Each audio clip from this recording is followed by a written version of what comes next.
At 81 years old, Shelley Fabares isn't looking back for applause, she's looking back for truth. After a lifetime in the spotlight, she finally breaks her silence about Annette Funicello, revealing what America was never meant to see. Behind the perfect smiles and wholesome images were young women trapped by fame, expectations, and quiet suffering. This isn't a nostalgic trip down memory lane.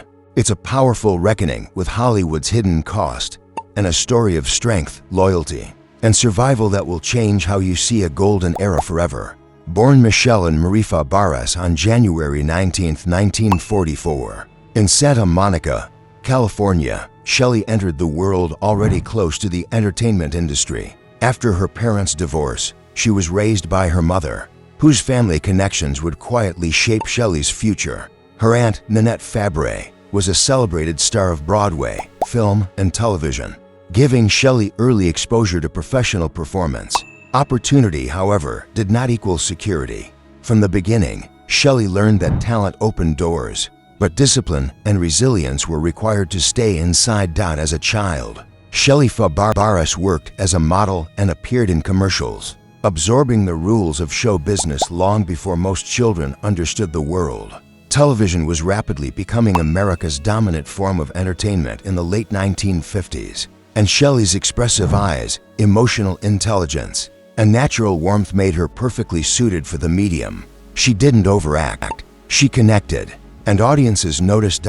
Everything changed in 1958 when Shelley was cast as Mary Stone, the daughter of Donna Reed, on The Donna Reed Show. For 6 seasons, viewers watched her grow up in real time. She wasn't a cartoon version of youth. She was thoughtful, vulnerable, and believable. What made Shelley different from many young actresses was her emotional credibility. Parents saw their daughters in her. Teenagers saw themselves. She became more than America's daughter. She became a reflection of a generation finding its voice. While still starring on television, Shelley shocked the industry by launching a second career. In 1962, she recorded the song Johnny Angel, soft, tender, and emotionally open. The song captured the vulnerability of teenage longing. It soared to #1 on the Billboard Hot 100, instantly turning Shelley into a pop sensation. Unlike novelty recordings made by TV stars, her music succeeded because it felt sincere. Her voice wasn't loud or flashy. It was honest. She followed with hits like Johnny Loves Me and Johnny Get Angry, proving her success wasn't accidental. Though her recording career was relatively brief, it became a defining moment in early 1960s pop culture, symbolizing the era's crossover between television and music. As the 1960s progressed, Shelley Fabares faced a challenge that destroyed many former child stars: how to grow up without being rejected. She chose evolution over rebellion, carefully selecting roles that allowed her image to mature naturally. That transition led her to one of the biggest stars in the world, Elvis Presley.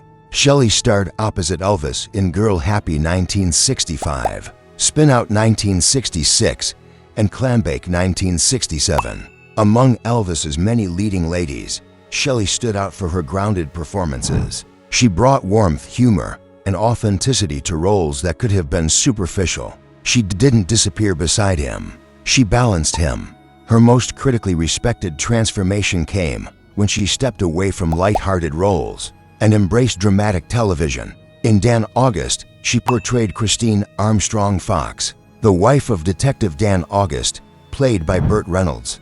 The role marked a decisive break from her earlier image and earned her 2 Emmy Award nominations, confirming her depth as an actress. In 1989, Shelley accepted what would become one of the defining roles of her later career when she joined the ABC sitcom Coach as Christine Armstrong Fox, opposite Craig T. Nelson. From the beginning, Shelley recognized that this character was different. Christine was intelligent, confident, emotionally grounded, and professionally successful. She wasn't a side character. She was an equal.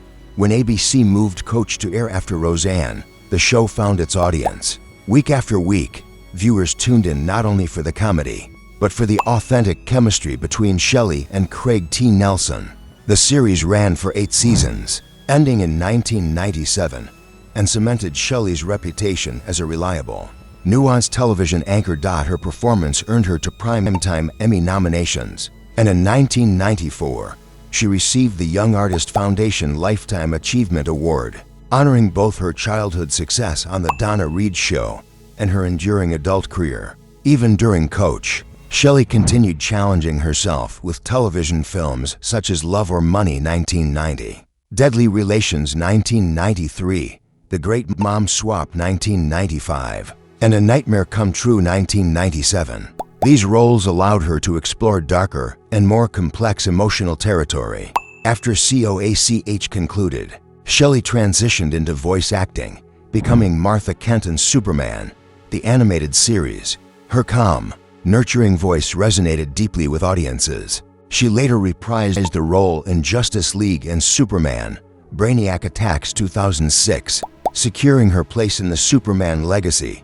Behind the scenes, Shelley also became a respected leader. From 2004 to 2011, she served as a producer for the Screen Actors Guild Awards, helping shape one of Hollywood's most prestigious celebrations of acting.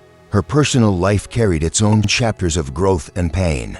In 1964, Shelley married record producer Lou Adler, a powerful figure in the music industry. Though the marriage began with promise, it ended in separation by 1966. With the divorce finalized years later in 1980, the experience deepened Shelley's emotional understanding. True stability came in 1984, when she married actor Mike Farrell, best known for Ma's *H. Their marriage became one of Hollywood's quiet success stories, built on mutual respect, shared values, and unwavering support. In October 2000, Shelley faced a life-threatening health crisis when she was diagnosed with autoimmune hepatitis. She underwent a liver transplant that saved her life. The ordeal was brutal, but she endured it with strength and grace, emerging with renewed perspective and gratitude. Now, at 81, Shelley Fabares finally speaks openly about Annette Funicello, not the icon, the human being. People believed they knew Annette because they saw her smile on the Mickey Mouse Club. But Shelley knew the truth. Annette carried the crushing burden of perfection in an industry that demanded eternal innocence. She was intelligent, funny, and sharp, but Hollywood refused to let her grow. When Annette was diagnosed with multiple sclerosis, the cruelty of that system became painfully clear. She endured her illness quietly, refusing pity and clinging to dignity. In 1992, Annette revealed her diagnosis publicly, hoping to raise awareness rather than sympathy. Shelley remembers their private conversations during those years. Annette once told her she didn't want to be remembered for what she lost, but for what she gave. That sentence stayed with Shelley forever today. Shelley Fabares reminds us that legacies are not built on tragedy alone, but on courage, grace, and truth. By honoring Annette Funicello as she truly was, she leaves us with a powerful lesson. Strength doesn't need applause to matter. Thank you for watching. If this story moved you, remember to like, share, and subscribe for more untold Hollywood stories that deserve to be remembered.